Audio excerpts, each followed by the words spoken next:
पत्नीच्या आकस्मिक निधनानंतर पती जेव्हा बँकेत जातो तेव्हा असे काय अद्भुत होते की जेव्हा कुटुंबातून एक स्त्री निघून जाते तेव्हा त्या घरची अवस्था बिकट होते असे म्हणतात. कारण जी कामे एक आई किंवा पत्नी करू शकते ते वडिलांना किंवा पतीला करणे जमत नाही. याचाच परिणाम मुलांवर देखील होत असतो.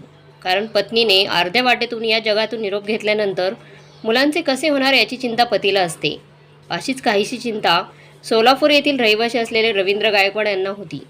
रवींद्र यांच्या कुटुंबात त्यांची पत्नी शिल्पा गायकवाड आणि त्यांची 4 मुले, 3 मुली आणि 1 मुलगा असे कुटुंब होते. शिल्पा या रेल्वे स्टेशनवर कंत्राटी कर्मचारी कार्यरत होत्या.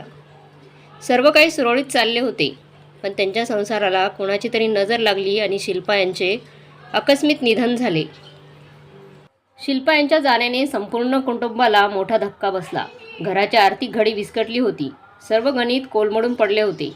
या दरम्यान पती रवींद्र यांच्या लक्षात आले की त्यांच्या पत्नी शिल्पा हिचे शहरातील SBIमध्ये खाते आहे. जर त्यात पैसे असतील तर त्यांच्या कुटुंबाला हातभार लावेल असा विचार करून ते बँकेत गेले. आणि तिथे गेल्यावर जे घडले ते खरोखरच अद्भुतच होते. रवींद्र यांनी बँकेतील अधिकाऱ्यांना झालेल्या घटनेची माहिती दिली.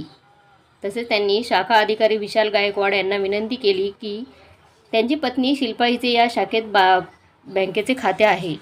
तिचे आता निधन झाले आहे, तर तिच्या खात्यात जे पैसे असतील ते माझ्या खात्यात ट्रान्स्फर करा आणि तिचे खाते बंद करा.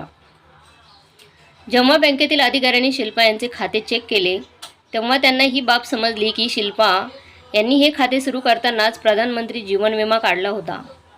या योजनेअंतर्गत त्यांच्या खात्यातून वर्षाला 436 रुपये देखील प्रधानमंत्री जीवन योजनेसाठी कट होत होते. प्रधानमंत्री जीवन विमा या योजनेअंतर्गत जर योजना अधिकाऱ्याचे निधन झाले तर त्याच्या वारसाला 2 लाख रुपये मिळतील अशी तरतूद आहे. बँकेतील अधिकाऱ्यांनी सांगितले की शिल्पा यांनी या योजनेचा लाभ घेतला असल्याकारणाने त्यांना 2 लाख रुपये मिळणार आहेत. हे ऐकून आधी तर रवींद्र यांना विश्वासच बसत नव्हता. त्यांच्या डोळ्यातून आपसूक पाणी आले होतं. आता हे पैसे मुलांच्या शिक्षणासाठी उपयोग पडतील हे जाणून त्यांना खूप आनंद झाला. त्यांनी योजनेची कागदपत्रे बँकेत जमा केली आणि योजनेकडे पाठवली आणि एक असहाय्य आणि गरीब कुटुंबाला आधार मिळवून दिला.